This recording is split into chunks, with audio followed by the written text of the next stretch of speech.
quisiera yo dar los saludos iniciales. Muchas gracias a Marian Krause, decana de las Facultades Sociales, por acompañarnos, a Marcela Cornejo, directora de la Escuela de Psicología, también por acompañarnos, a Felipe Martínez, director de la Escuela de Antropología, a Lilian Guerrera Burto, directora de la Escuela de Trabajo Social, que debería estar por ahí. Muchas gracias. A Matías Bartel, que no sé cómo pronuncié el apellido, pero muchas gracias por estar acá.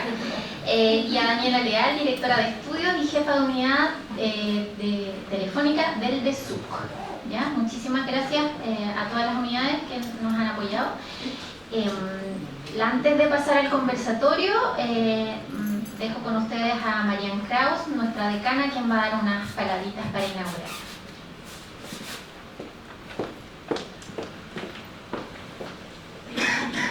Sí, muchas gracias por la presentación y muchas gracias a todas y todos por estar aquí presentes en esta conmemoración anticipada que tenemos del 8M.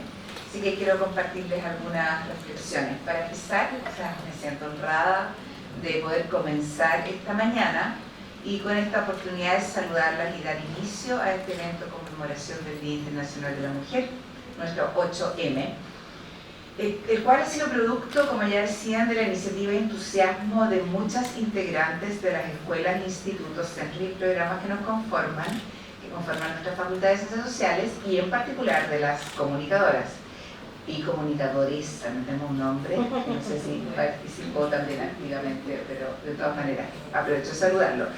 Y aprovecho también de agradecer especialmente a Joana Ortiz, periodista del Instituto Milenio Biodemos, quien dio el primer paso en proponer esta iniciativa, y a todas las demás organizadoras que hicieron que ésta germinara. Quisiera tomarme unos minutos para reflexionar y recordar juntas y juntos todo lo que conmemoramos cada año en este día. Conmemoramos, por ejemplo, los orígenes históricos de esta fecha, que se remontan a las luchas reivindicativas de muchas por justicia y equidad, con todos los riesgos en ese entonces de la vida misma que ello significaba. Recordamos también a las sufragistas y el derecho a voto femenino, que hoy damos por supuesto, pero que en muchos rincones de este mundo aún es novedad. Hay países en que ni siquiera existe aún el voto femenino en elecciones generales, solo desde el 2015 en un país en elecciones locales. En cada 8M, por ejemplo, reflexionamos e invitamos a reflexionar sobre el permanente desafío de la brecha salarial de género y de la participación de las mujeres en el mundo del trabajo.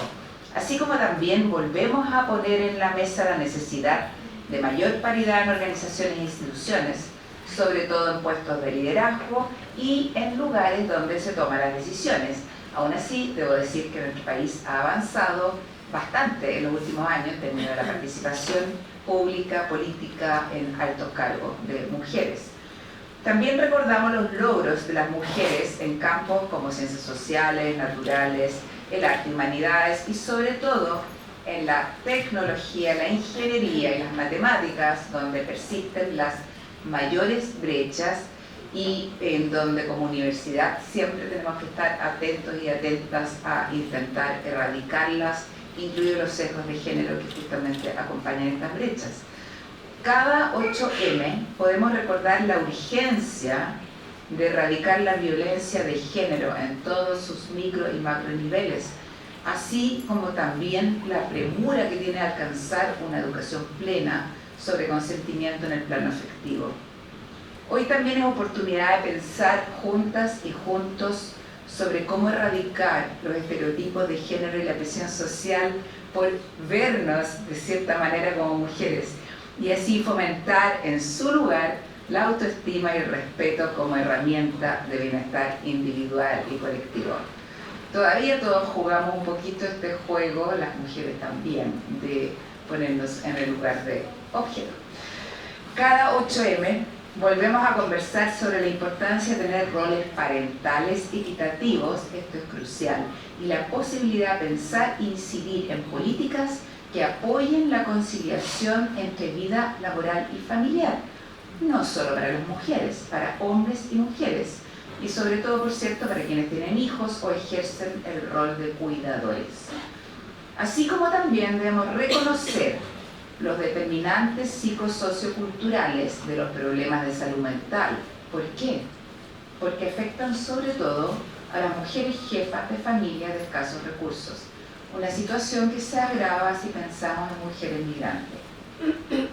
Finalmente, y solo para no extenderme más ahora, para darle espacio a nuestras panelistas, en este 8M recalcamos la importancia de garantizar el acceso a la educación de niñas y adolescentes, niños y adolescentes en el sistema preescolar, escolar y sobre todo la educación superior, sobre todo porque nos compete, a pesar de que pienso que la preescolar quizás es donde comienza la cadena y por ende tiene gran importancia.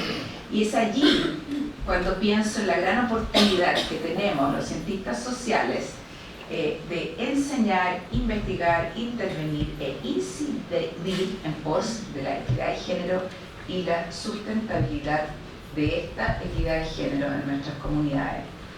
Poner fin a toda forma de discriminación contra mujeres no es solo un derecho humano básico, sino que además tiene un efecto multiplicador en todas las demás áreas del desarrollo humano. Reitero mis agradecimientos por participar en esta instancia en la que hoy podemos conversar y también me gustaría que todo este evento sea un evento en que podamos creativamente y en forma amigable poner en común nuestras ideas para el futuro. Así que un saludo a todos los estamentos de esta facultad.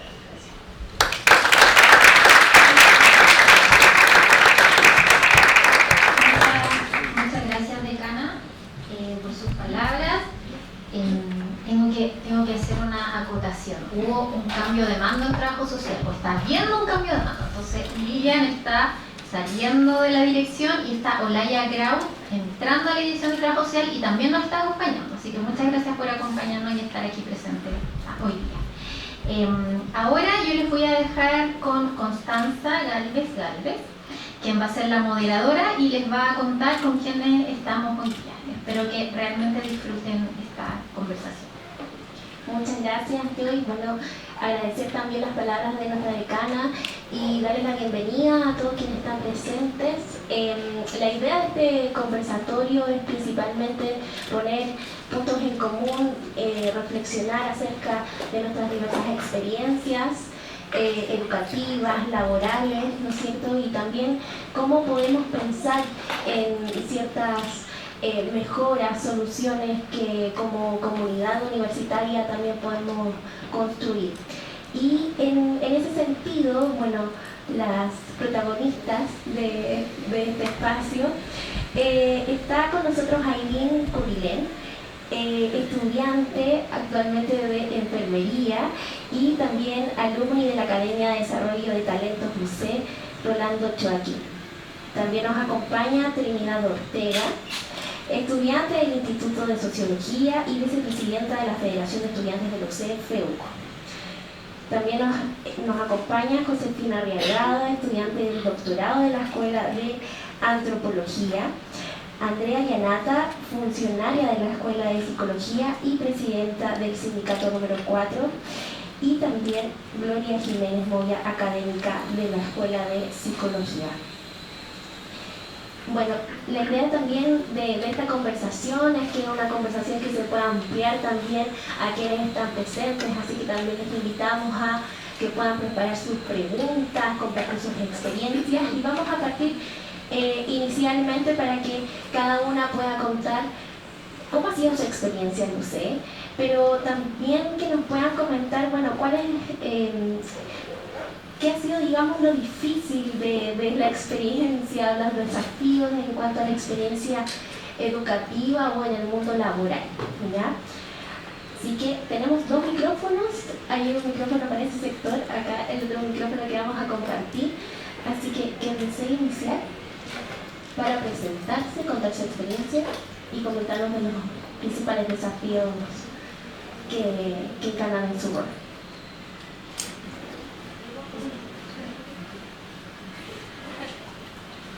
Bueno, hola a todas y todos. Bueno, mi nombre es Josefina Arriagada, soy madre, hija, nieta, antropóloga, de profesión y oficio, digo yo. Y estoy en el tercer año del programa de doctorado en antropología. Yo, bueno, creo que uno de los mayores desafíos que enfrento tienen que ver principalmente con poder tener un equilibrio entre lo que es la vida laboral, la vida académica y la maternidad.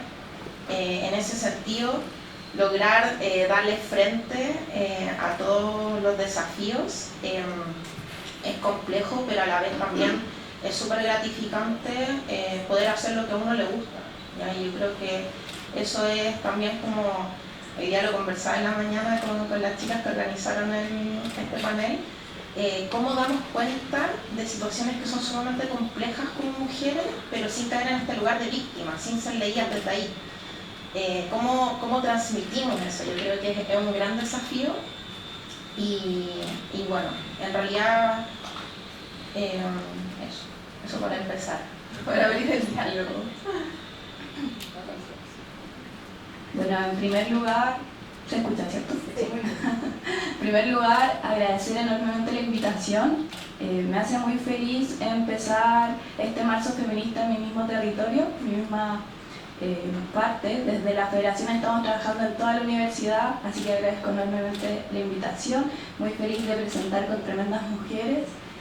Yo, siendo muy sincera con esta primera pregunta, y no les voy a mentir, soy una mujer bastante privilegiada.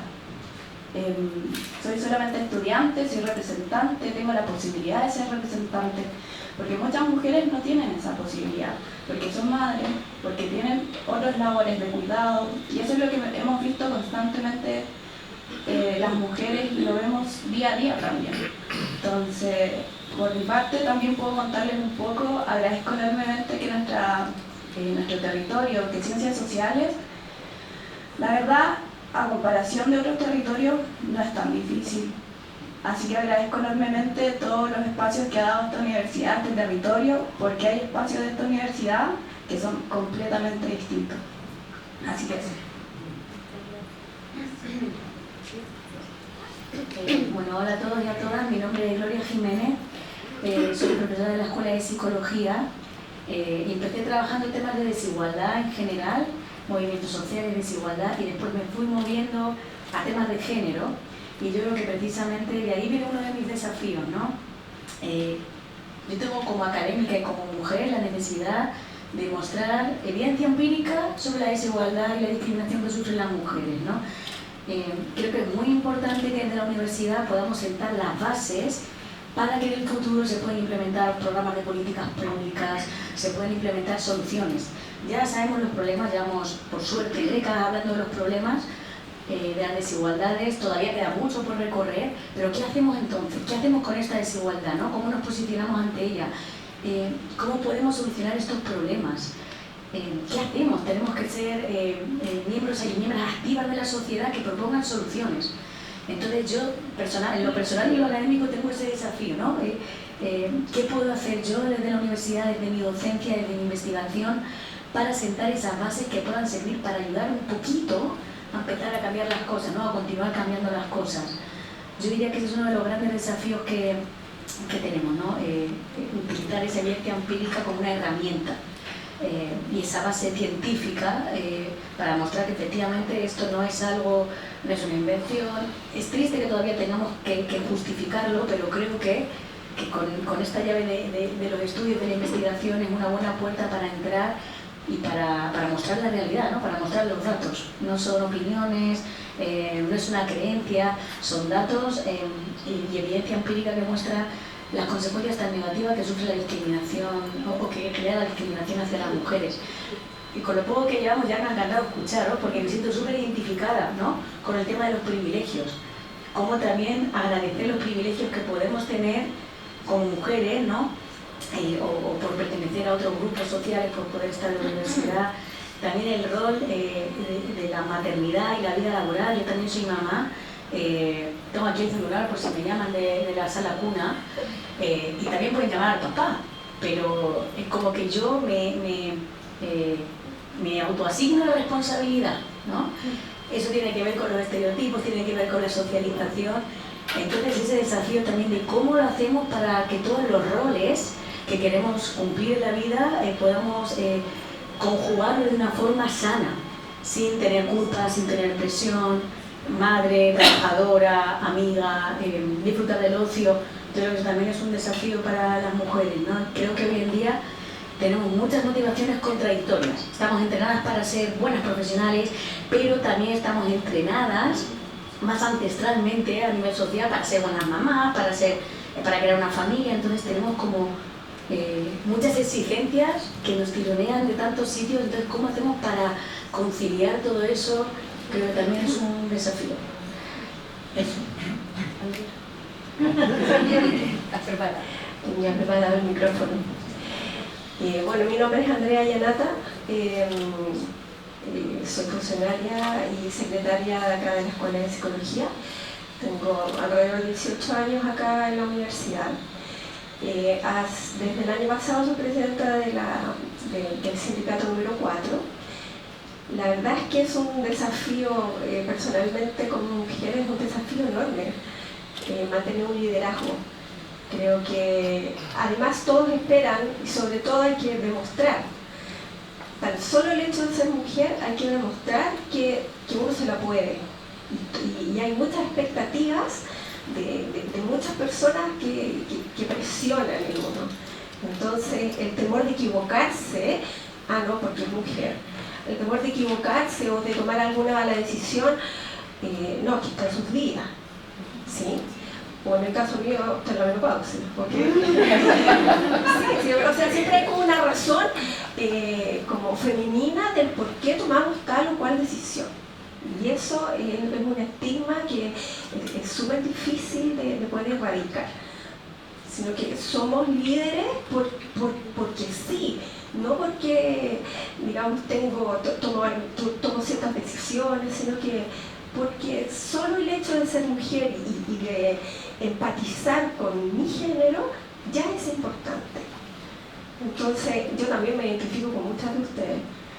Mi hija ya es grande, tengo una sola, de 24 años, pero también pasé por muchas situaciones que menciona Gloria, y uno está muy pendiente de que si no llega con la colación es culpa de uno, que si no llevo la tarea también es culpa de uno. Si el calcetín se lo puso al revés o tiene un hoyo, también es culpa de uno. Entonces todas estas estigmatizaciones que vienen, digamos, anteriores, tenemos que empezar a sacarlas de a poco. Y yo creo que vamos en esa línea. Eso. Bueno, hola, yo soy Aileen Cuilén. Soy egresada de Venta UC y soy actual novata en la carrera de enfermería en la Universidad Católica. Me gustaría partir diciendo que tengo tan solo 18 años y ya tengo muchas historias, a pesar de tener tan poca corta edad de vida, por decir así, que también se ha visto muy limitada o me he visto muchas veces como condicionada solo por el hecho de ser mujer, tanto en lo académico, que es donde yo más me he desarrollado. A mi corta edad he sufrido de bullying. También muchas veces se me juzgó que yo no iba a ser capaz de llegar a un lugar, por ejemplo, como Venta UC, por el hecho de ser mujer. Siempre se me dijo que quizás mi compañero que era varón se lo iba a lograr y yo no. Y ese ya es parte de un desafío académico de todas las alumnas, diría yo, porque tenemos que luchar con romper este paradigma de que solo los hombres pueden llegar a lograr como grandes logros. Asimismo, por ejemplo, en los textos escolares, que quizás muchas veces no se ve representada la mujer, o quizás como que se nos enseña más científicos varones, y quizás eso mismo condiciona nuestra propia mente, que quizás no hay tantas científicas mujeres, que quizás no han hecho tantos logros, y quizás también de que nosotras mismas no seríamos capaces de hacerlo, siendo que sí. También quería agregar como otros temas. Yo pertenezco a la cultura mapuche, de ahí vienen mis nombres, Ailina Flayén, Curilen Pailapán, que es completamente mapuche. Yo llevo a mi pueblo indígena con mucho orgullo y honor, pero asimismo reconozco que mi cultura es muy machista en ciertos sentidos. Por ejemplo, en el lenguaje. Un hombre se tiene que referir a un hombre con la palabra peñi, por ejemplo, como para referirse a hermano, pero una mujer no le puede decir peñi a un hombre. Y a mí me gusta llevar eso con orgullo, pero a mí también yo creo que es un desafío ser representante en mi propia familia o en mi propia cultura, de que quizás tenemos que mantener nuestra esencia, pero ir de acuerdo también a los nuevos paradigmas que hay sociales, ir cambiando y evolucionando, hacer más válido el rol de la mujer dentro de la cultura. Asimismo, por ejemplo, yo ya he hecho como proyectos respecto a la modificación de la vestimenta mapuche, que la mujer no solamente tiene que ocupar falda, también puede ocupar pantalón y seguir llevando el mismo orgullo y respeto por la cultura. Y eso básicamente, creo que como estudiantes muchas veces tenemos que tener muchos como desafíos para ser representativas, de que también podemos llegar a cargos altos, de que también podemos ser reconocidas y ya como empezar a ir normalizándolo o dejándolo como un poquito como una semilla en nuestra cabeza ya desde más pequeñas, que ya el color rosa no es solamente de la mujer, sino que también es del varón, y que no tenemos que ocupar quizás ciertos olores que son femeninos y ciertos olores que son masculinos solamente porque están dentro de un estereotipo social. Asimismo, me gustaría compartir una experiencia personal que en verdad me cuesta un poco, porque todavía no lo he asumido completamente, y es que yo sufrí de anorexia a causa del propio bullying respecto a los comentarios sobre mi cuerpo. A pesar de que yo creía que eso no me afectaba, en cierto momento, siendo tan pequeña, ya me empecé a dar cuenta que yo tenía que ser más delgada para ser aceptada socialmente. Y cuando logré empezar a bajar de peso, esos comentarios fueron los que fueron floreciendo, cada vez más y más.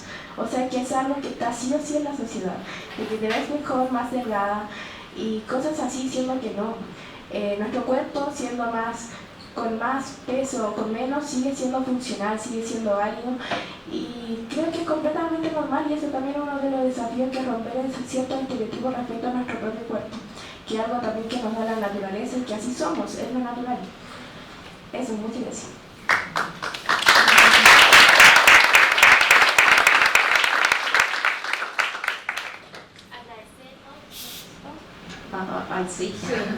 Agradecer a cada una por sus experiencias. Sin duda que también aquí se cruzan nuestros roles, nuestras vivencias, experiencias, y también, porque decir, también diversos territorios que son parte de nuestra historia y de nuestra integralidad.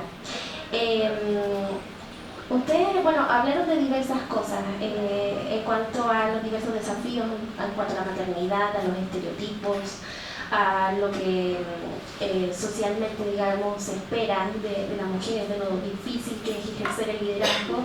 Preguntarles qué ha sido lo más difícil en estos desafíos que ustedes viven como estudiantes, como trabajadoras.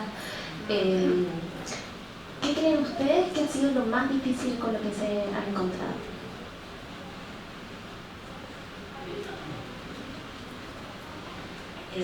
Yo creo que paradójicamente lo más difícil a veces está dentro de una misma. Y yo siento que uno de los aspectos más difíciles, o lo que yo he tenido que lidiar más, es en confiar en mi propia visión, ¿no? En mis propias ideas. Y después de reflexionar sobre eso, creo que no tiene que ver con mi personalidad, creo que no es algo individual, creo que es algo que viene de fuera, creo que es algo que tiene que ver con el hecho de ser mujer, ¿no? Y de estar socializada de forma que dudas más, te insegurizas más, tenemos menos autoestima que los hombres, en lo académico tenemos menos visibilidad, menos citas de mujeres, o sea, es como toda una cadena, como si dijéramos, de situaciones o de circunstancias que realmente te hacen confiar menos en ti misma, insegurizarte más. Y ahora, mirando la vista atrás, yo le diría a mí misma, no, confía en ti, confía en tus decisiones, confía en los pasos que das. Y yo creo que ese aprendizaje que tenemos por pura socialización, de nuevo hay datos que muestran que las niñas son más inseguras, tienen menos autoestima, dudan más, se creen menos inteligentes que los niños desde que tienen 4 y 5 años. Creo que todo eso, claro, va generando una especie como de pozo en nuestra autoestima, en nuestras actitudes, en nuestras creencias, que después nos hace ir con más cuidado por la vida. Hay un estudio que me parece súper interesante que leí hace poco, que muestra que y los hombres tienden a escribir proyectos de investigación de forma más grandilocuente, es decir, prometen más grandes cosas, ¿no? Vamos a acabar con la desigualdad de género, por ejemplo. Y las mujeres van como al detalle concreto: en este curso, de este colegio, vamos a conseguir que los niños y niñas tengan menos estereotipos que, ¿no? Entonces, claro, al escribir de forma concreta, prometemos menos cosas, ganamos menos proyectos de investigación, porque los proyectos que están escritos de forma más grandilocuente, más abstracta, son evaluados de forma más positiva, ¿no? Entonces, por ahí va un poco la cosa, ¿no? Como esta cosa de ir con cuidado, de ir con inseguridad, de confiar más en los comentarios que hacen colegas hombres. Eso no, a mí me pasa, y afortunadamente ya soy capaz de darme cuenta que me pasa desde hace tiempo para contrarrestar eso, ¿no? Pero tenemos tan interiorizado, está tan en nuestra socialización, igual que los temas de belleza. Hay un libro muy interesante que vemos en un optativo de género que tenemos en la escuela, que se llama El mito de la belleza, y habla precisamente cómo la belleza es uno de los últimos bastiones que tenemos para luchar en contra, ¿no?, de la desigualdad, porque ya hemos superado varias cosas, ya hemos superado que las mujeres pueden no ser madres, que las mujeres pueden trabajar fuera de la casa o en la casa, como que hemos ido avanzando, pero el tema de la belleza se instaló hace unas décadas y se convirtió en algo normal y necesario para todas las mujeres, ¿no? Como que la autora cuenta que antes la belleza era para las diosas, para las reinas, pero hace un siglo no, empezó, la belleza era algo alcanzable para todas las mujeres. Y hoy todavía sigue siendo una cárcel que nos obliga, de nuevo, que aprendemos, que nos socializamos para estar bellas, para estar lindas, para vernos bien. La cantidad de tiempo que perdemos en esas cosas, me incluyo, ¿no?, como pensando en la belleza. Entonces, bueno, ¿cómo me dio un poco de tema, ¿no?, pero ¿cómo hacemos con esos desafíos, ¿no? ¿Cómo hacemos para sentirnos más seguras y para poder luchar con esa socialización, ¿no?, para hacernos conscientes de que la socialización que tenemos nos limita y nos perjudica, ¿no? Eso yo creo que es lo más difícil que he tenido que hacer, como hacerme consciente de esos problemas.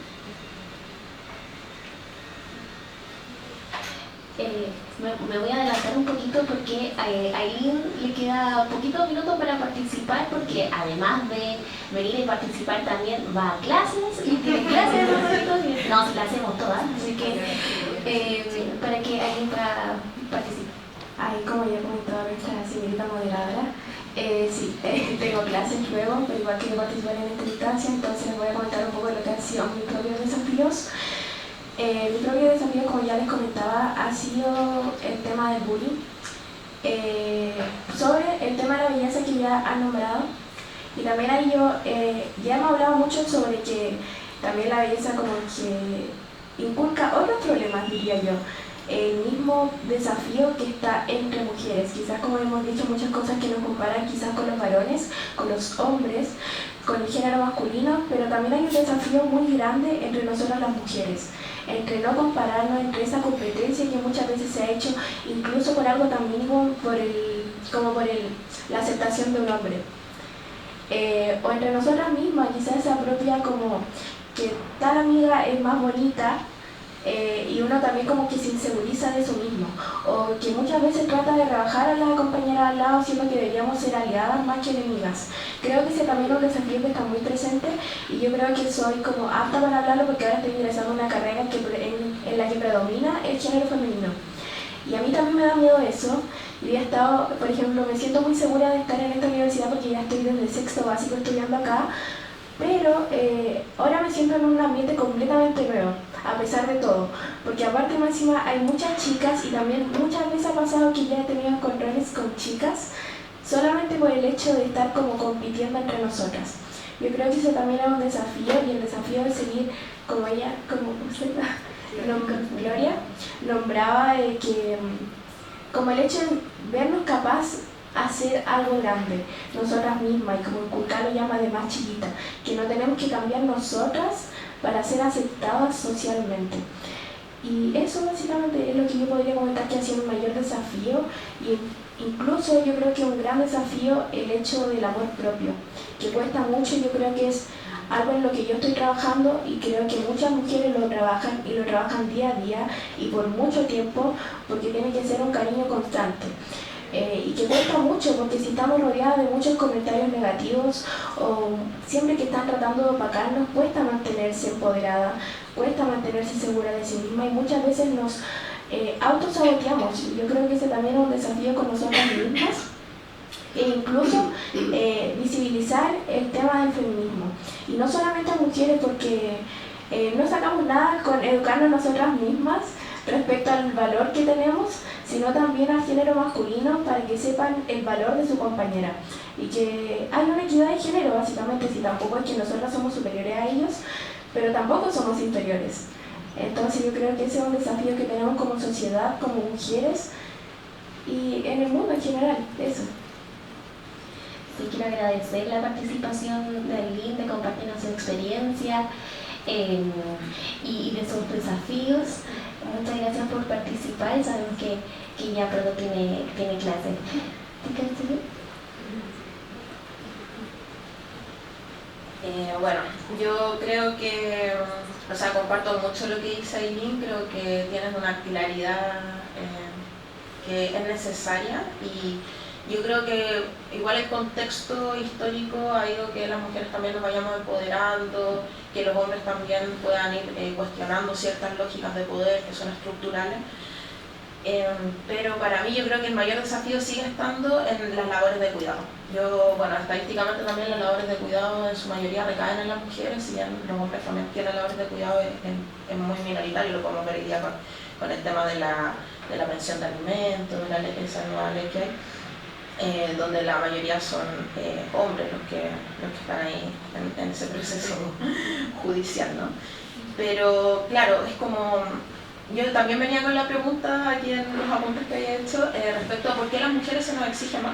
O sea, eso es algo que yo he vivido toda la vida, es como demostrar todo por meritocracia. Una meritocracia así al punto de ser una buena estudiante, de ser una buena trabajadora, de ser una buena mamá. También lo que nos exige la sociedad, lo que nos exigen, no sé, muchas veces también la academia, pero también lo que nos exigimos nosotros mismas, que somos sumamente autoexigentes, entonces estar en todo, o sea, a veces yo siento de verdad que me falta la pura capa, así como que ya soy una súper mujer así dándole frente a todo, haciendo 1.000.000 de cosas al día, entre ir a dejar al niño al colegio, sacar las 4 comidas diarias, que es algo terrible. Tener que, no sé, dar la cara a un doctorado, que también es un proceso sumamente desafiante, es a tiempo completo, pero claro, la beca de la NIT resulta que no, si bien obviamente es mucho más que un sueldo mínimo, para las condiciones de vida que uno lleva no alcanza, entonces también hay que saber trabajar.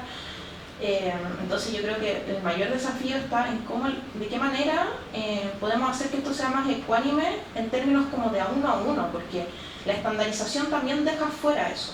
Entonces, cuando hacemos, por ejemplo, no sé, la beca NID hoy día, la beca NID te entrega 30.000 pesos porque tú tienes uno, o sea, es casi, o sea, no es nada. Y además de eso, por ejemplo, no existe la posibilidad como estudiante becario de ANID que yo participe como tesista en un fondo, ¿sí? Lo cual, porque son fondos que no se pueden complementar. Entonces no tenemos la posibilidad de acceder a mayores recursos por ese lado. Entonces, claro, yo pienso, por ejemplo, yo trabajo en Rapa Nui hace 10 años, estoy realizando ya mi trabajo de campo, estoy hace un año, o sea, hace 6 meses, perdón, me quedan 6 meses de trabajo de campo. Y me pregunto de qué manera la universidad quizá o los medios de investigación, como en este caso la Agencia Nacional de Investigación, podría aportarnos a quienes cuidamos en poder ser tesistas, por ejemplo, en los proyectos Fondes. ¿Por qué esas barreras estandarizadas tan normativas finalmente nos dejan fuera, nos precarizan? Ese es el tema, nos vemos precarizados en el desarrollo de nuestro trabajo académico. Y yo creo que eso también tiene que ver con las labores de cuidado, con las tareas domésticas y que se vio muy bien reflejado en la pandemia.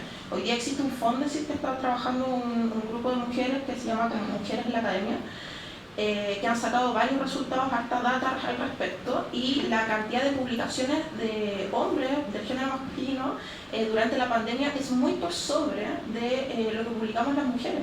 Entonces uno dice, ¿y qué pasó? Por ejemplo, en la pandemia. Claro, en la pandemia fuimos las mujeres que nos hicimos en su mayoría cargo de las tareas domésticas.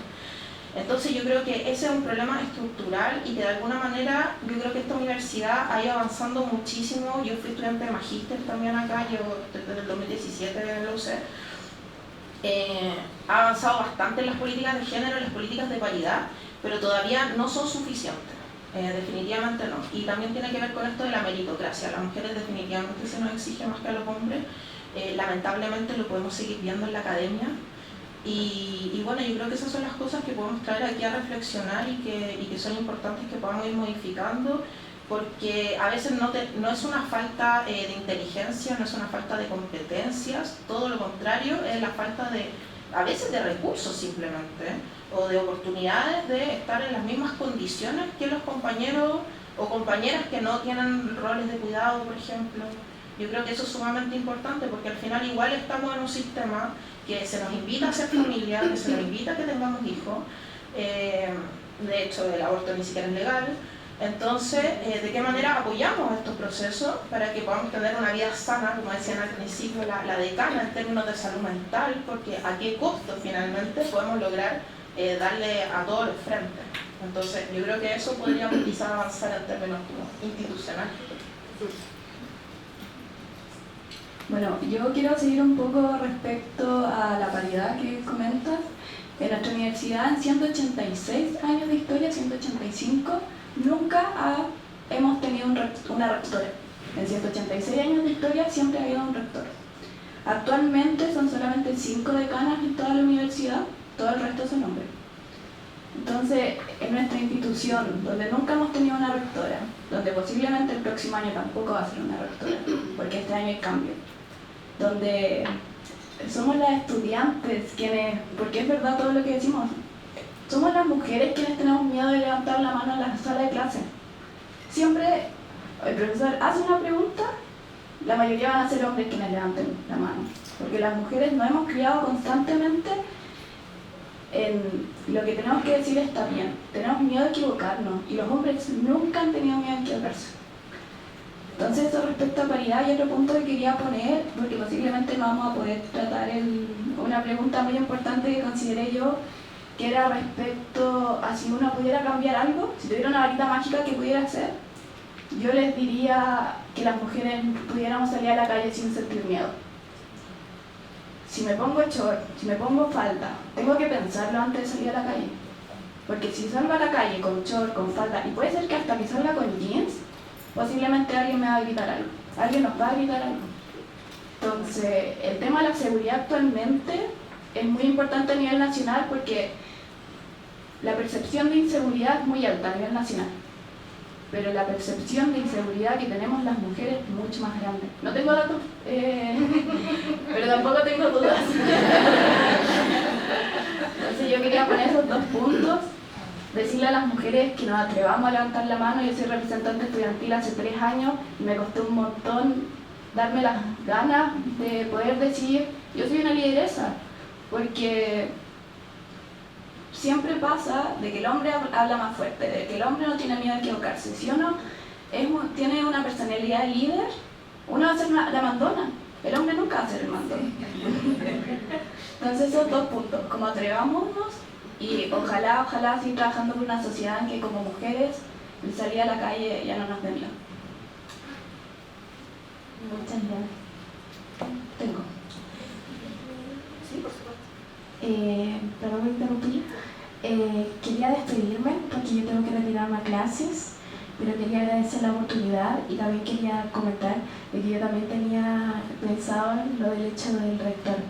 También me hizo mucho ruido en esa pregunta de que nunca hemos tenido una rectora mujer y que sería un gran cambio y sería muy simbólico para todas nosotras, estudiantes, funcionarias, docentes que convivimos en esta universidad. Y eso, y también respecto a lo de la varita mágica, que no quería dejarme la idea en la cabeza, yo había pensado bastantes cosas que haría con la varita mágica si pudiera tenerla para cambiar la sociedad y que sea como un aporte o vaya a favor de nosotras. Y yo creo que caí en algo tan básico, pero que sería mejor respuesta, que es cambiar la lógica del patriarcado en general. Del hecho de que el hombre tiene que ser más fuerte, de que la mujer es más débil, de que el hombre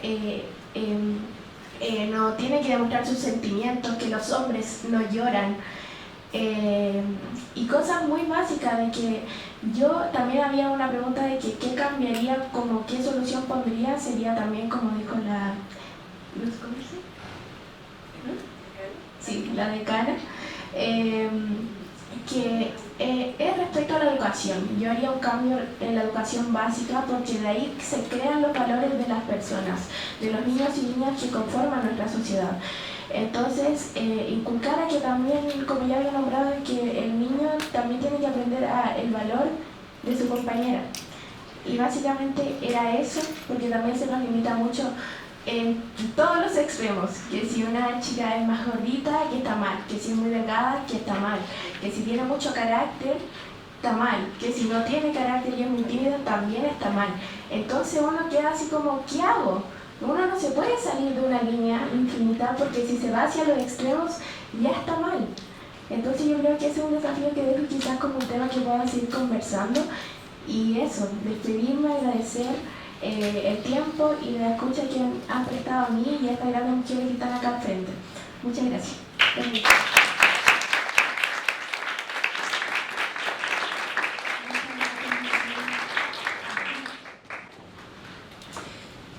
Qué pena que nadie se vaya.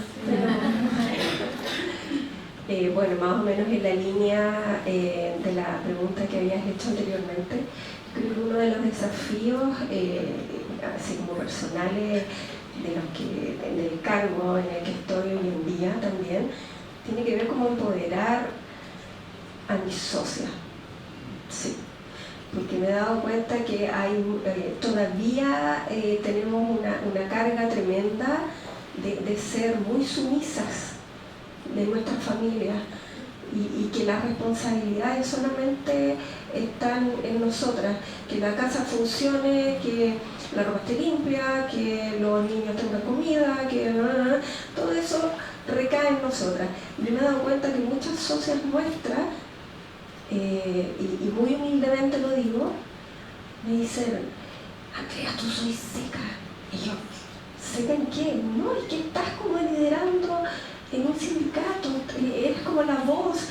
Y yo muy humildemente también no me siento tan, pero es increíble cómo los demás y las demás mujeres, al momento que uno tiene un cargo de liderazgo, es como un referente. Entonces uno empieza también en las actitudes que uno tiene, hay mujeres que a uno la miran y tienen también, toman ciertas decisiones en su vida importantes, porque a lo mejor sienten esa fuerza en uno, lo ven en uno que sí fue capaz de hacer tal o cual cosa, entonces ¿por qué yo no? Entonces yo creo que eso es un desafío súper importante, al menos con mis socios. Sí, totalmente.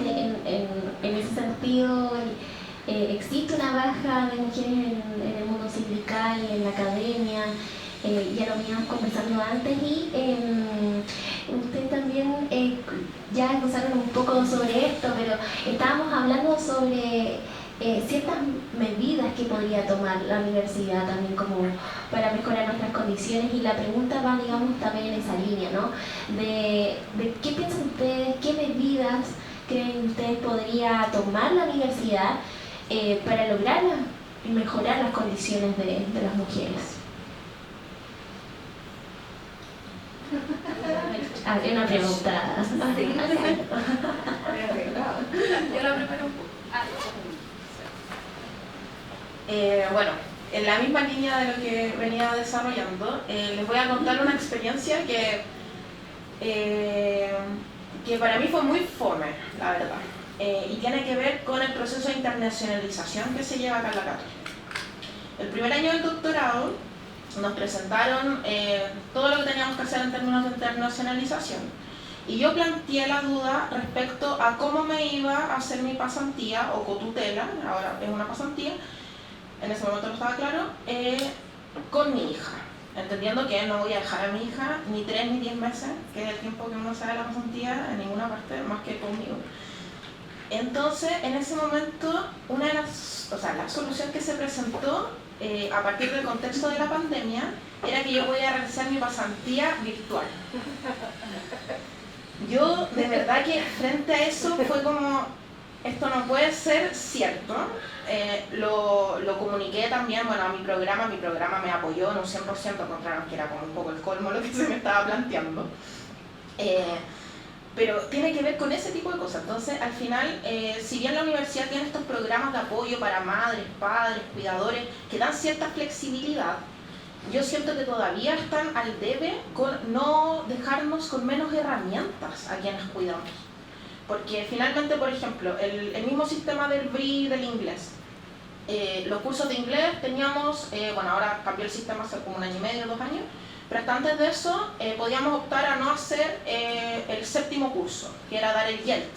Entonces yo digo, ok, ya es una opción, pero que también me deja en menos competencia si es que yo la tomo que mis compañeros que van a tener una certificación internacional. Entonces, ¿por qué el apoyo no es distinto? ¿Por qué el apoyo no es, no sé, podemos hacer el 1er y 2º curso desde ya virtual, por ejemplo, que son solo presenciales, para quienes no venimos con el inglés, por ejemplo?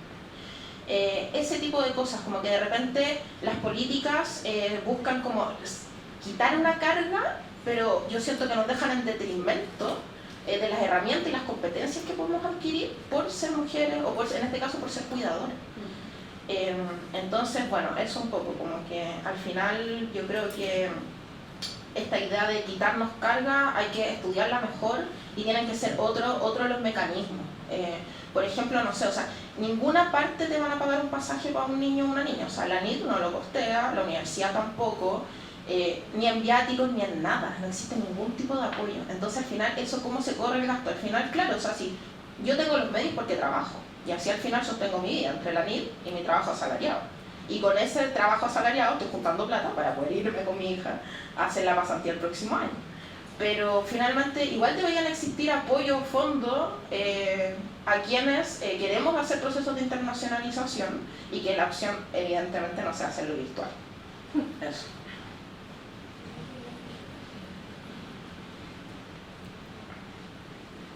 Yo creo que, claro, en el fondo eso creo que viene, o que una de las causas es que no tenemos perspectiva de género. Porque alguien que piense con perspectiva de género dice, no le voy a quitar a esta mujer formación, lo que voy a hacer es que se pueda formar, pero con las condiciones que ella necesita. Entonces yo creo que como institución nos falta perspectiva de género, como institución y como sociedad, si no nos culpa, o sea, cualquier institución o la gran mayoría de instituciones nos falta perspectiva de género. Entonces yo creo que como universidad tenemos ahí ese desafío, ¿no?, de cómo formamos a la gente, porque nos tenemos que formar, porque estos estereotipos que estamos hablando de ellos constantemente están tan interiorizados, son tan automáticos que es imposible que los pesquisemos, que nos demos cuenta de los propios sesgos si es que no estamos entrenados y entrenadas para ello. ¿Y cómo nos entrenamos? Aprendiendo y formándonos y comprendiendo efectivamente cómo las personas, incluso las personas más igualitarias, más feministas, tenemos un montón de sesgos, ¿no? Y somos prejuiciosas en muchos contextos sin darnos cuenta. Entonces, ¿cómo enseñamos a la gente, cómo nos enseñamos a nosotras mismas a aprender a detectar nuestros sesgos, nuestros prejuicios y a frenarlos? Con perspectiva de género el mundo sería mucho más amigable para las mujeres, entonces yo creo que ese es el reto, ¿no? Formarnos en perspectiva de género, y en línea con lo que decía Aileen antes, la educación yo creo que es básica, porque ojalá viviéramos en un mundo libre de género, libre de estereotipos, pero eso no va a pasar ni hoy ni mañana. Es muy divertido cuando algunas organizaciones dicen, no, dentro de 120 años los hombres y las mujeres tendrán los mismos sueldos, como 120 años y solo los sueldos, o sea, como ni siquiera. Entonces, como de momento eso no va a cambiar, no va a cambiar los estereotipos, mañana nos vamos a levantar en el mismo mundo en el que tenemos interiorizados estas desigualdades, entonces tenemos que formar y educar a nosotras mismas y a niños y a niñas en colegios, en instituciones. Yo creo que eso es como el camino, como clarificar, explicitar lo dura que es la desigualdad, el hecho de que todavía sigue estando súper presente, que yo creo que ese es uno de los riesgos que tenemos, es decir, no, si ya estamos súper adelantadas, ¿no?, porque quedan mucho prejuicio, mucha discriminación más sutil que ni siquiera se percibe como algo malo. Probablemente esas personas del doctorado decían, bueno, no, le vamos a dar la opción de quitarle carga, qué bien, cuando en el fondo la está perjudicando a largo plazo, ¿no? Entonces yo creo que ese puede ser como un desafío como sociedad y como institución, formarnos y formar a niños y niñas en los colegios, explicarles qué son los estereotipos, cómo nos afectan, cuáles son las consecuencias. Pero si todo eso no lo hacemos explícito, no lo desautomatizamos, es muy difícil, yo creo, que podamos avanzar. Totalmente de acuerdo, o sea, pero totalmente de acuerdo contigo, de verdad, porque además es increíblemente, como para ponerle un pelo a la sopa, Me recuerdo de una situación de una socia que me menciona que Andrea, estoy preocupada porque volví de mi postnatal y tengo menos trabajo del que tenía antes de tener mi guagua. Entonces, ¿pero cómo menos trabajo? Sí, porque siento que se ha minimizado mi trabajo. Y yo he preguntado por qué, porque ahora tengo menos responsabilidad y menos funciones. Es que tú eres mamita. Entonces, eso yo creo que es una agresión terrible, que además te lo digan explícitamente. Entonces, esto de la formación, para que también las jefaturas intermedias hagan la bajada, es súper importante. Eso. Sí, en esa misma línea, bueno, y también un poquito saliéndonos del libreto, a fines de enero también entró en vigencia una nueva ley que tiene que ver con el cuidado, de que da posibilidades también de poder ajustar las jornadas laborales y hacer trabajo híbrido, y en ese sentido esa es una medida concreta que existe a nivel gubernamental, pero también cómo desafía la institución en poner en práctica en eso, por tener también los niveles del mundo sindical. Sí, te lo puedo mencionar. ¿Se escucha? Sí, ahí sí, es que no sé cuánto se prende esa apaga. Justamente eso, sin querer, lo vimos en una reunión hace poquitos días con el departamento de personas. Y eso también no está, o sea, es súper amplio, porque no te dice puntualmente que queda como en acuerdo entre el trabajador y el empleador, de qué días, cuánto tiempo te puedes quedar, y siempre y cuando el trabajo que realices, la naturaleza del trabajo, te permita hacer teletrabajo. Porque, por ejemplo, la gente de servicio no puede hacer teletrabajo, porque no pueden hacer el aseo a distancia, imposible. Entonces ellos no tienen la posibilidad, por ejemplo. Y además, como otro pelo en la sopa, también está hacia el otro lado de que sí, yo me quedo en la casa, pero además la mujer, ¿qué tiende a hacer cuando está en la casa? Se pone a lavar, se pone a hacer un montón de otras cosas, entonces es una carga adicional. Entonces sí, me quedo en la casa y qué bien que me pueda quedar con mi hijo, pero también tendemos a hacer un montón de otras cosas. Entonces ahí hay una línea súper difícil, ¿ya? De poder traspasar para no recargarnos aún más. Sí, totalmente. Sí, respecto, muy de acuerdo con todos ustedes. Yo creo que a esta universidad le falta reconocer que no tiene perspectiva de género. No tiene perspectiva de género, no tiene perspectiva disidente.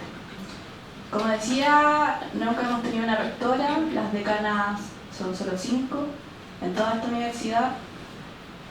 Y yo agradezco que, por ejemplo, en sociales, yo soy de sociología, yo he podido justificar inasistencias por problemas de salud mental, por certificado médico cuando corresponde, pero tenemos otros territorios, por ejemplo, ingeniería comercial, que está acá al lado. Les puedo contar la historia de una compañera que tuvo una urgencia médica respecto a un quiste que se le rompió en su ovario, ¿está bien dicho? Y ingeniería comercial le reprobó la prueba, ni siquiera la escuchó. Y eso es una realidad que pasa en esta universidad. Uno, si quiere justificar en ingeniería comercial, en ingeniería, en college, que son carreras que no están tan cercanas al estudiantado, que por eso agradezco enormemente que en sociales tengamos este tipo de actividades, que los profesores estén en los patios también y profesoras, es porque esta universidad es como que desconocieron un mundo completo, es como que vivieran completamente en mundos distintos. Social e ingeniería comercial son dos mundos completamente distintos. Y junto a esto, respecto a que falta en esta universidad, quería comentar respecto a bibliografía paritaria.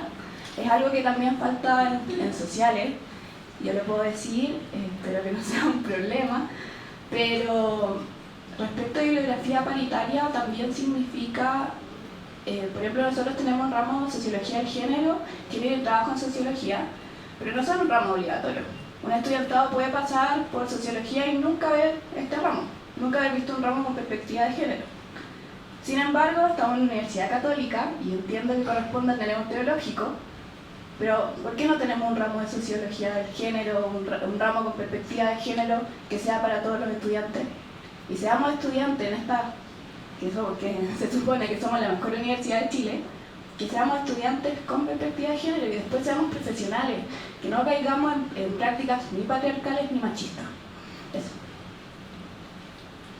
Sí, en ese sentido, como universidad, sin duda que se ha avanzado en la creación de políticas, pero que hemos llegado al acuerdo de que falta poder incluir políticas con perspectiva de género, que ponga énfasis en el cuidado.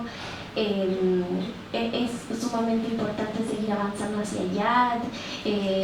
Anteriormente se mencionaba sobre por qué no pensar en una rectora, ya que en otras instituciones también ha ido avanzando en ello, en el liderazgo de mujeres. Entonces pensamos que no íbamos a alcanzar a hacer esta pregunta, pero sí se logra. Y preguntarle a las invitadas, bueno, si ustedes fuesen presidentas, tuviesen una varita mágica que pueda cambiarlo todo, ¿qué cambiarían y bueno, qué harían para mejorar las condiciones de vida de las mujeres y emparejar la cancha en Chile? ¿En Chile o en la UC? En Chile. Bueno, en la UC Bueno, la verdad hay muchas cosas que aún faltan por cambiar, lamentablemente. Ya estamos en 2024, pero me quería referir nuevamente al ser mujer y tener que salir a la calle. La inseguridad de hacerlo, el tener que pensar antes si voy a usar metro, tal vez no debería ir con una falda tan corta, pero quiero usar la falda corta y no debe ser un problema el usar la falda corta. Pero ¿por qué quiero tocar este punto de nuevo? Porque mañana es 8 de marzo, donde salimos las mujeres a la calle a alzar la voz, a decir fuerte y claro que basta de machismo, basta del patriarcado en la UC y en Chile. Y nosotros desde la FEUC también nos encantaría que esta marcha fuera tristamental. Esperamos que así sea, que nos podamos manifestar desde las estudiantes, las trabajadoras, las académicas, porque es el momento. Ojalá fuera más de una vez al año, que pudiéramos salir a la calle todas juntas, y hay un montón de gente, un montón de mujeres, y yo creo que es uno de los pocos momentos que nos sentimos realmente seguras en la calle. Eso.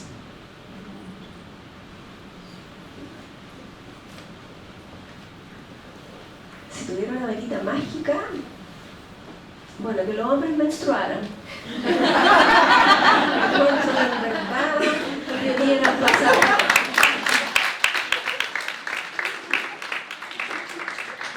Y segundo, que en verdad el tema de las pensiones alimenticias, ya eso es una burla, o sea, de verdad que todavía no podemos llegar, digamos, que sea totalmente efectivo. Perdón, pero voy a ser un poco autorreferente, pero mi hija tiene 24 años y todavía el padre me debe plata, ¿ok? Y lo estoy persiguiendo, pero llevo muchos años con el tema. Y ya la chica está grande, ya estudió, ya todo, pero la inversión la hice yo, no la hizo él. Entonces, yo tengo un buen trabajo y pude, pero aquellas que no pueden, que les cuesta mucho más, que no tienen con quién dejar a los niños y además no tienen lucas. Entonces yo haría eso, o sea, de verdad que eso debería ser como desde el primer día de la concepción, como que yo ya los comprometería a pagar eso.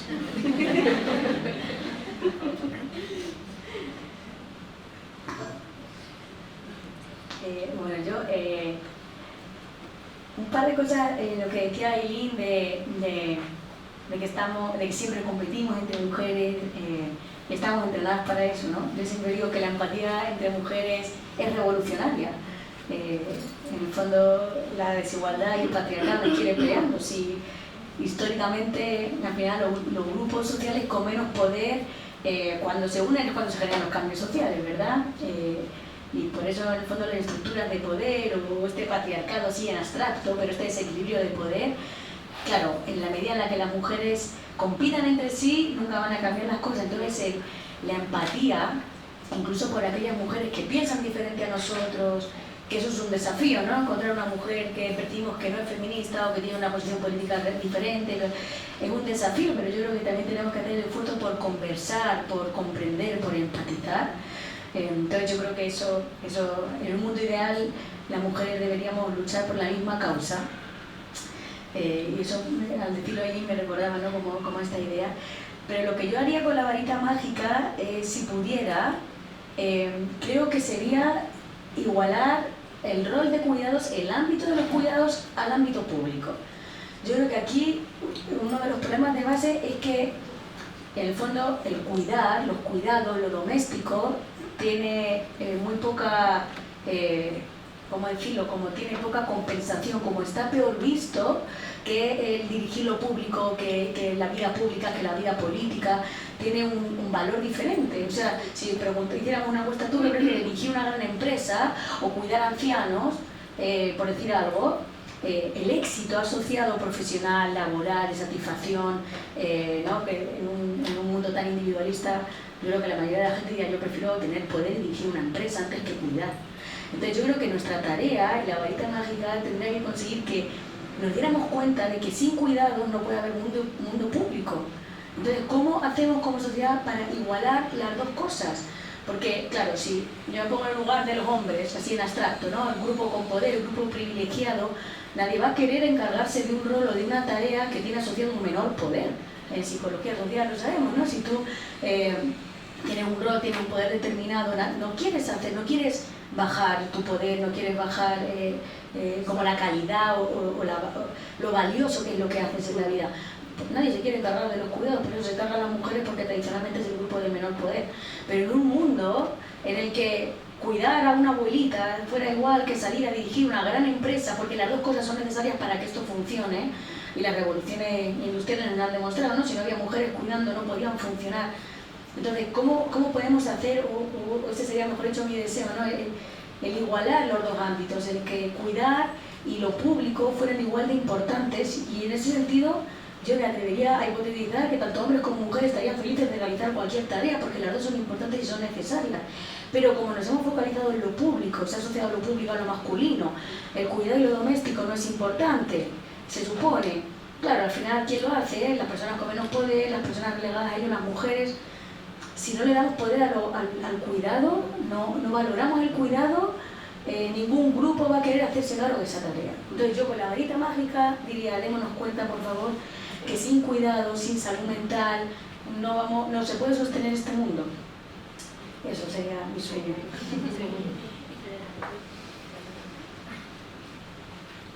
Ya, bueno, para cerrar, yo me sumo a lo que señalan. Creo que si tuviera la varita mágica sería totalmente ligado a la coparentalidad efectiva, real.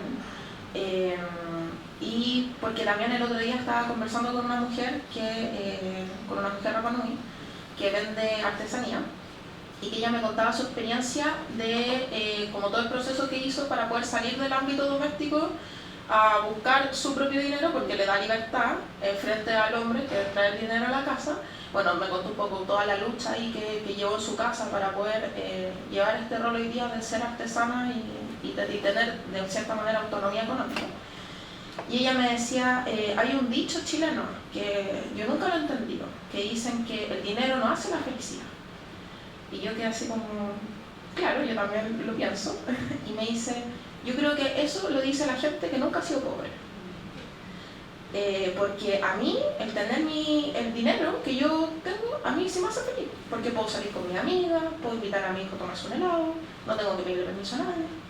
Entonces yo creo que también ligado a las pensiones y a toda esta parte económica que de repente quizás la romantizamos, yo creo que es sumamente importante, porque finalmente si uno no tiene los medios económicos se truncan los sueños, se truncan las expectativas, esto mismo que yo estaba señalando, de poder realizar una pasantía en el extranjero.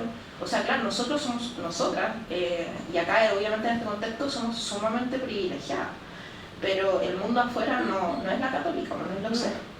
Y ahí las diferencias son abismantes, y yo creo que en eso trabajaría yo, en una coparentalidad efectiva.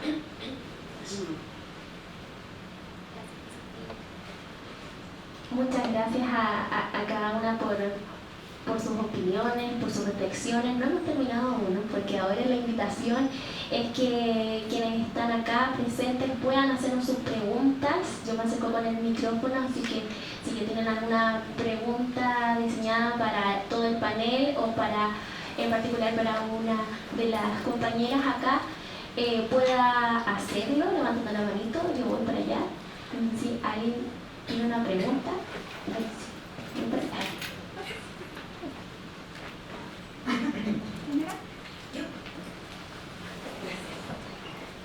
Gracias. Hola, mi nombre es Magdalena, soy profesora de la Escuela de Trabajo Social. Y me gustaría hacer una pregunta más específica, tomar la pregunta del conversatorio y tratar de dar una respuesta colectiva. ¿Qué es ser mujer en la UC en una disciplina tradicionalmente feminizada? ¿Sí? En espacios y ocupaciones tradicionalmente ocupados por mujeres, como por ejemplo trabajo social. En ese sentido, Andrea, lo que decía Andrea, lo que decía Josefina, ¿no? Que ser mujer en la UC significaba muchas veces estar justificándose.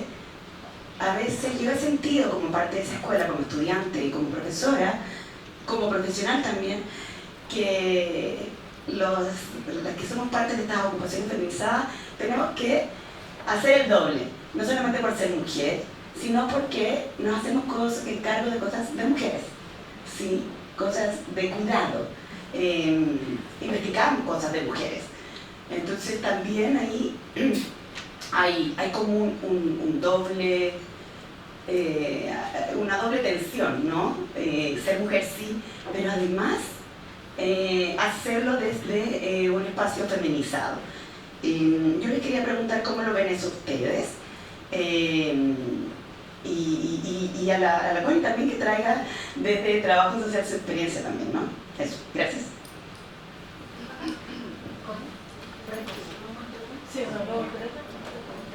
¿Quién más quiere preguntar? Hola, mi nombre es Tania, soy profesora de Sociología. Primero les quería agradecer muchísimo por estar acá, por compartir sus experiencias, sus visiones. Y bueno, yo creo que este tema va a conversar todo el año, así que me voy a enfocar en un aspecto que hablamos harto de la institución y si lo enfocamos un poco a lo que podemos hacer, a lo que tenemos más cerca.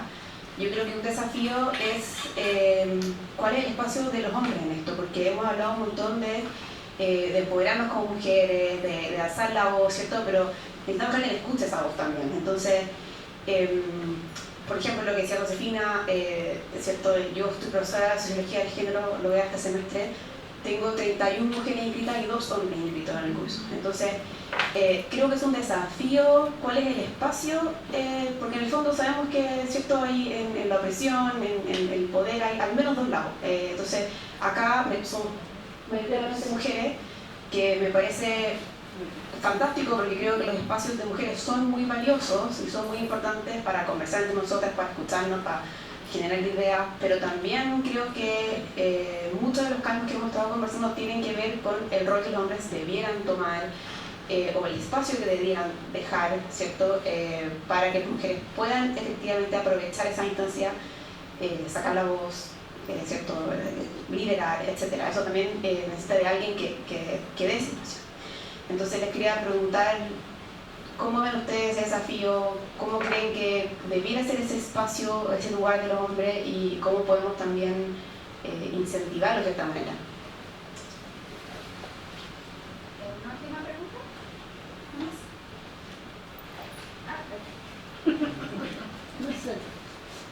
Ay, perdón, es que a mí me gusta este tema. Oye, muchas gracias a todos.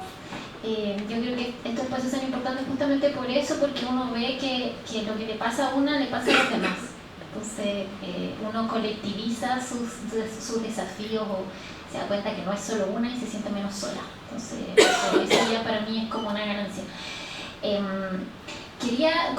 No sé si podría comentar Andrea o quizás alguna otra panelista, pero a mí me preocupa harto esta ley de conciliación, que parece algo muy bueno, o sea, parece bueno el que yo me pueda quedar en la casa, Particularmente a mí quedarme en la casa no me gusta nada, porque me pongo a lavar y a limpiar y tengo a mi hijo saltando encima y no, o sea, acá encuentro que estar aquí es maravilloso.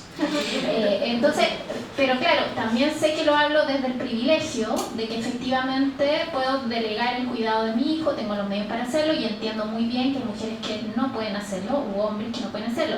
La ley de conciliación efectivamente es para hombres o mujeres, o sea, cualquiera de ellos, cualquier cuidador o cuidadora podría efectivamente negociar o plantearle esto a su empleador.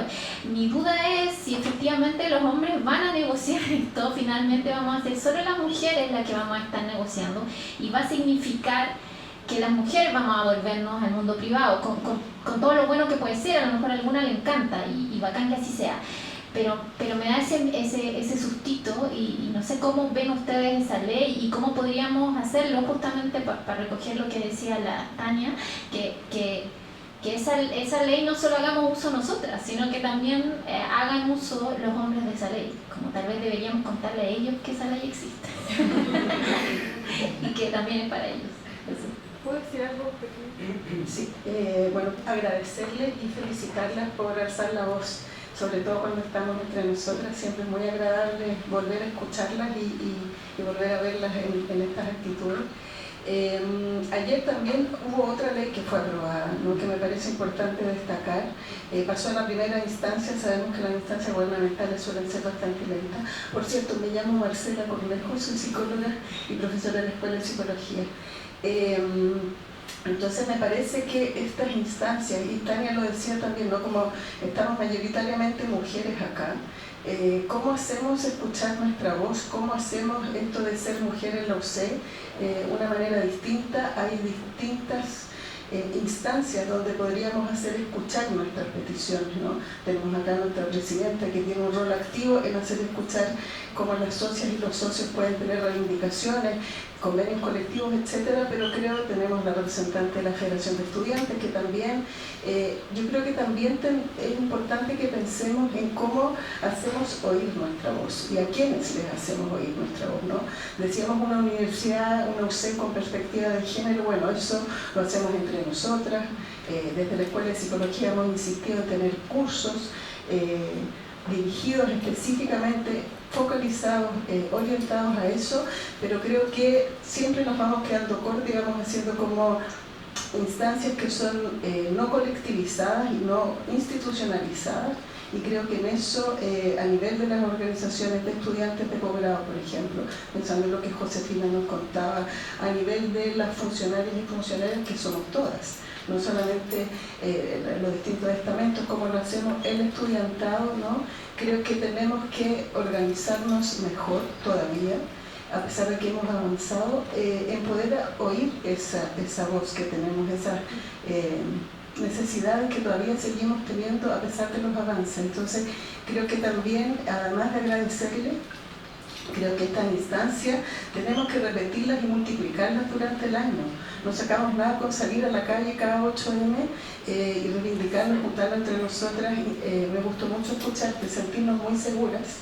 Yo ya soy vieja, entonces la seguridad uno la va adquiriendo como por el carrete vital, pero pienso en mis hijos, mi hija y en mi hijo, también en sus amigos y amigas, ¿no?, en mis estudiantes, y la seguridad, claro, y cómo eso lo hacemos oír y hacemos un cambio en eso, desde nosotras, partiendo de nuestro territorio sociales, pero también lo sé, y por supuesto nuestro país, donde las realidades son sumamente distintas. Han hablado acá de clase, han hablado acá de origen étnico, han hablado acá de género. Yo agregaría muchas perspectivas de las diversidades, ¿no?, que también tenemos que incluir acá, y cómo entonces hacemos oír nuestras necesidades, que yo creo que es un desafío también que se nos plantea. Les agradezco muchísimo esta instancia, les felicito además porque sé que cada cual hace un trabajo intenso en esto, y ojalá repitamos estos encuentros, porque creo que juntándonos a conversar y a dialogar y a escucharnos, podemos avanzar más. Muchas gracias por las preguntas. Tenemos poquitos minutos, así que la idea es poder condensar, ir primero por las preguntas que son mucho más más focalizadas al tema de la ley de conciliación del mundo laboral y de cuidados, así que ahí para que Andrea nos pueda comentar sobre eso y también como la invitación al panel a que podamos reflexionar, bueno, entonces, ¿qué significa el ser mujer en la OCE? Digamos, retomando el título de este conversatorio y cómo podemos desafiar a los hombres también en este sentido, en cuanto a la transformación. Así que, Qué bueno que recordaste las otras preguntas porque ya como que se me habían... Retengo solo líquido a esta altura.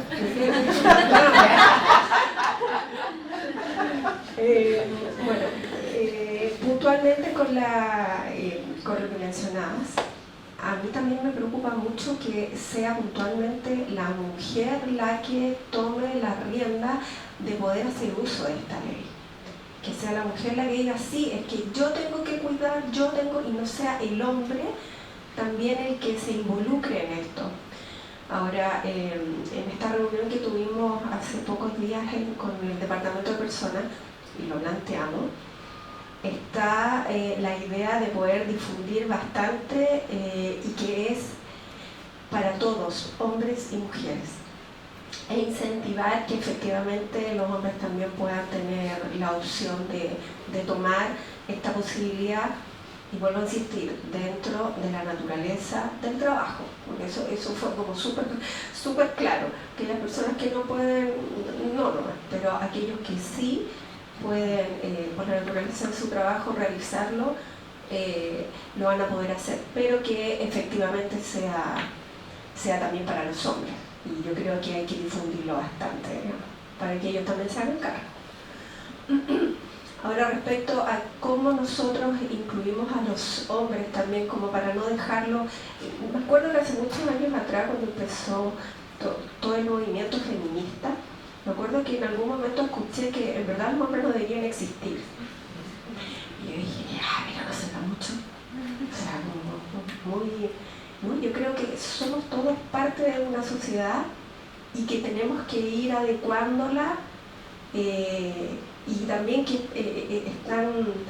ellos están muy al debe con nosotros. O sea, la verdad es que por un tema de cultura hemos venido haciendo un montón de cosas y ellos hoy en día, debo decir que también han empezado a cambiar un poco la mentalidad y que tiene que ver con la educación que cada una de nosotras haga de sus hijos. Eso es súper importante, de que los hombres no son tan fuertes, que no pueden llorar, que no se pueden hacer cargo, que me encanta ver en la calle de repente hombres con el coche llevando la guagua al jardín. O sea, eso es lo que debería ser. Si no, hoy día yo, mañana tú. Yo ejerzo, digamos, el liderazgo de ser la presidenta del sindicato porque también hay alguien que me apoya, que es mi marido. Y sí, qué bueno, anda, tranquila, te apoyo, lo que decidas, qué agrado. Ojalá todas pudiésemos tener eso. Y no que sea algo que te trunque, que tu compañero no sea alguien que te diga, no, pero como oye, pero ¿y quién se va a hacer cargo de esto? ¿Y qué vamos a comer? Y que no, para. O sea, anda, haz lo que tengas que hacer y yo estoy ahí apoyando. Eso es como lo que a mí me encantaría.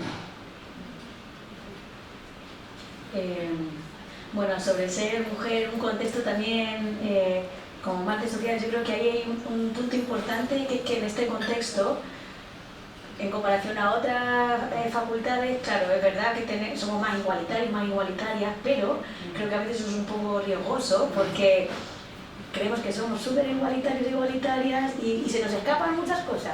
Entonces, como que aquí en sociales todos somos muy feministas y bajo esa creencia creo que es fácil que nos escapen sesgos muy sutiles y efectivamente también hay estudios que muestran que las mujeres organizan las fiestas de cumpleaños en los trabajos, hacen todo lo social. Cuando hay que elegir para que alguien organice algo, eligen a mujeres y eso repercute en su trabajo. Entonces yo creo que eso, y esto se cambia, como decíamos antes, cambiando el estereotipo, reeducando a la sociedad. Es verdad, como decía Tatiana por allí, que que los hombres tienen un rol súper importante ahora, porque llevan siglos comportándose de una forma. No quiero victimizarlos, porque aquí las víctimas somos nosotras, no ellos, pero para entender la situación llevan siglos comportándose de una forma y ahora les decimos, oye, eso no es así, y tampoco le damos una instancia que les enseña cómo tienen que comportarse, cuáles son como las nuevas pautas. Está todo muy difuso, todo muy abstracto. Entonces es un desafío para ellos. Renunciar a un privilegio como grupo es lo más difícil que hay. Nadie queremos renunciar a nuestros privilegios. Le estamos diciendo, tenéis que dar un paso atrás, dejarme que yo dirija un sindicato y tú te quedes en la casa, y eso es muy difícil. Entonces, creo que tenemos que conversar, tenemos que liderar el movimiento. Creo que este es un movimiento de las mujeres y nosotros son las que hemos hecho la revolución históricamente, pero creo que tenemos que conversar, tenemos que explicarles, tenemos que tener una relación horizontal y positiva, y que ellos decidan, ¿queremos vivir en un mundo, en una sociedad conflictiva con problemas, o queremos una sociedad que es buena para todos? Las sociedades igualitarias son buenas tanto para los grupos con más poder como con menos poder, ¿no? La desigualdad es mala para todos, incluso para ellos, que también crecen en un corsé y una cárcel de estereotipos que luego les generan un montón de problemas mentales, de socialización. Entonces yo creo que hay que conversar con ellos, sin olvidar que el movimiento es nuestro, que la que tenemos que dar un paso enfrente somos las mujeres, que las que tienen que dar un paso atrás son los hombres, y como decíamos antes, que nos estamos perdiendo grandes directores de empresas, pero también nos estamos perdiendo grandes enfermeros. Entonces, ¿cómo hacemos para explicar que el cuidado es algo bueno para el ser humano y es necesario, y es para ellas y es para ellos, ¿no? Pero es una parte súper importante cómo incluimos a los hombres sin que nos quiten el protagonismo, porque sería como paradójicamente sexista eso, pero que nos acompañen en el cambio asumiendo un nuevo rol. Ese yo creo que es un gran desafío. Sí, a propósito de la pregunta de Magdalena y también como el comentar la experiencia del trabajo social, ¿no es cierto?, como profesión históricamente más feminizada, pareciera que desde el trabajo social somos como las operadoras de la política pública, entonces nos dedicamos como al territorio, pero ese saber pareciera que no es importante. Y en ese sentido es difícil, porque de cierta manera nosotros tenemos que demostrar de que es importante, de que conocemos de mejor manera el territorio y eso ayuda, y también como llevándolo a esta comunidad, a la UC, también un poco cumplimos ese rol, como de decir, existimos, estamos acá, hacemos esto, y constantemente tenemos que estar en eso, que resulta a veces muy cansador, pero en ese sentido también continúo con la esperanza y también de las nuevas generaciones de que podamos formar profesionales en el sentido de la igualdad, de también alzar la voz, de seguir construyendo ciencias sociales, digamos, desde ese rincón, ¿no es cierto? Y bueno, nosotros estamos en una situación de privilegio ya, digamos, considerando el contexto en el que estamos, en el que hoy nos podemos sentar a conversar y reflexionar sobre eso, pero que muchas mujeres no pueden hacerlo. Y yo creo que también como ser mujeres de ustedes, también tener conciencia de ese privilegio que tenemos. Me sumo completamente a lo que han dicho. Yo la verdad no tengo una respuesta muy clara en cómo los hombres se pueden hacer parte, porque nosotros lideramos el movimiento feminista, pero una nación feminista. Como nosotras nos dimos cuenta en el camino que existe este sistema patriarcal, este sistema machista, y decidimos decir basta. Pero ¿por qué los hombres tampoco no se dan cuenta y intentan cambiarlo? Es como cuando un hombre hace mansplaining y uno tiene que explicarle que está haciendo mansplaining, pero ¿por qué tengo que yo explicarle que está haciendo mansplaining y no él mismo se da cuenta? Entonces, yo sinceramente no tengo una respuesta clara, pero me sumo completamente a que los mismos hombres se hagan parte de esto sin quitarnos el liderazgo, pero reconocer también de que hay muchos sesgos y hay muchas problemáticas que los mismos hombres hacen también. Sí, yo creo que la pregunta de qué es ser mujer a secas ya es muy compleja, epistemológicamente muy compleja. Pero yo creo que tiene que ver precisamente con que en la institucionalidad y vuelvo al término del mérito, es muy importante, o sea, como que finalmente nos sigue definiendo el tener que esforzarnos mucho para lograr lo que de repente nuestros compañeros varones logran en una conversación de pasillo o ese tipo de dinámicas que a veces se dan entre hombres que nos dejan en una como desventaja o en una necesidad de estar todo el tiempo demostrando que somos capaces. A eso, si le sumamos no solo la condición de mujer, ¿no? Que somos mujeres, sumarle que tenemos hijos es como, ya no, o sea, que ahí fuera inmediatamente, como tenemos que hacer, no, pero es que la José tiene hijos, sí, quizás no, ¿cachai? Como de repente va en detrimento de la actividad. Entonces yo creo que eso es sumamente importante, como quizás por ahí va a quitarnos la carga, como no tener que estar demostrando todo el tiempo que somos capaces de ser unas buenas estudiantes o buenas trabajadoras, porque como invisibilizando también de repente las tareas de cuidado. Yo creo que por ahí va un poco el que es ser mujer. Muchas gracias a Josefina, a Trinidad, a Gloria, a Andrea por compartir sus experiencias, también a Eileen que estuvo también acompañándonos, comentándonos sus reflexiones, agradecer a cada uno de los participantes y también agradecer especialmente a la unidad de antropología que estuvo apoyándonos en el registro. Muchas gracias. Esperemos que estas reflexiones, tal como decía Marcela, continúen, que esto no sea solo en virtud de la conmemoración del 8M, sino que también podamos seguir juntándonos, reuniéndonos para poder reflexionar sobre estos temas, para poder alzar la voz y también transformar nuestros espacios.